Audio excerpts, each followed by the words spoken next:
Нині праздник для нашого Закарпаття, історичної Карпатської Руси, великий славний світильник нашого краю, преподобний Олексій Ісповідник Карпаторуський. В Євангелії на нинішній день у Матвея 5 главі звучить слово, де Христос називає своїх дітей, віруючих, світлом для цього світа. Ви світло для цього світа. І не може укритися ціле місто, цілий град, стоящий на горі. Невозможно спрятатися. І хто запалить свічку, так не кладе її під сподом, під столом, но кладе її на подсвічник, щоб усім світила.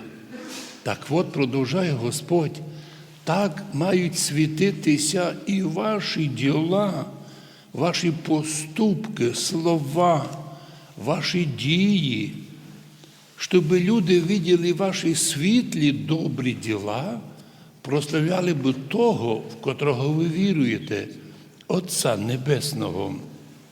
От чому нині кажемо, запалив Господь у нас на Карпатській Русі, а уже із часів 1919 року з-під Карпатської Руси Бог запалив світильника, котрий совершив унікальний подвиг. Це національний святий, котрий повернув свій народ до святого православ'я. І хоча тогдашня влада австро-мадярська, потім пізніше чеська, сопротивлялася, не давала, мішала людям мирно вернутися в православ'я, запам'ятаємо ці вираження. Влада при Австро-Мадярщині, при чехах мішала свободно вернутися в православ'я. Заганяли в унію насилу, били, а потім, коли вертаєшся, вже ти злочинець.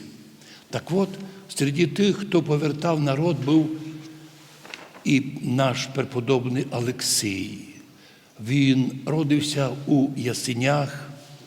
Його родителі дали йому ім'я Олександра Невського, бо виділи в тому святому великий образ, котрий потім син їх реалізував у житті, ставши преподобним Олексієм, великим воєводом воєнним, військовим, духовним, котрий присвятив своє життя поверненню народу карпатських русинов у святоє православ'я.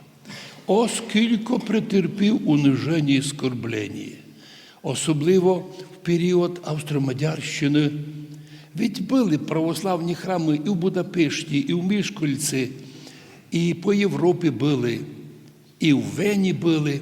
Но що перепудило австрійську власть, коли русини на Подкарпатській Русі почали вертатися?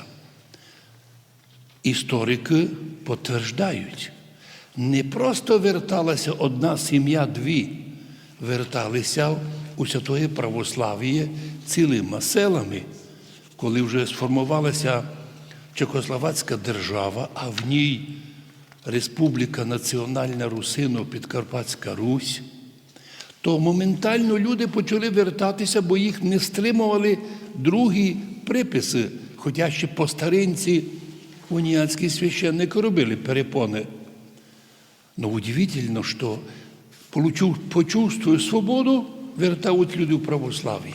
Там, де не є свобода, латинська віра, уніатська віра, а де є свобода, люди вертаються в православ'я. І преподобний Олексій повернув цілий народ. І нині, що ми маємо переважна частина православних в нашому краї, це люди, котрі вернулися із унії. Майже більше половини мільйона людей наших русинов пішло в Америку. Вони туди пішли формально уніятами, а там увиділи, що може бути православним і не боятися. Вони се воспользували тим случаєм. І коли в Америці зазвонив дзвін свободи, так називали дзвон великий, де сообщено було що кожен народ слав'янський малий після розпаду Австро-Мадярщини має право на національне самовизначення, то тот дзвон, колокол свободи почули русини і в Америці, і вдома, і вернулися до домів.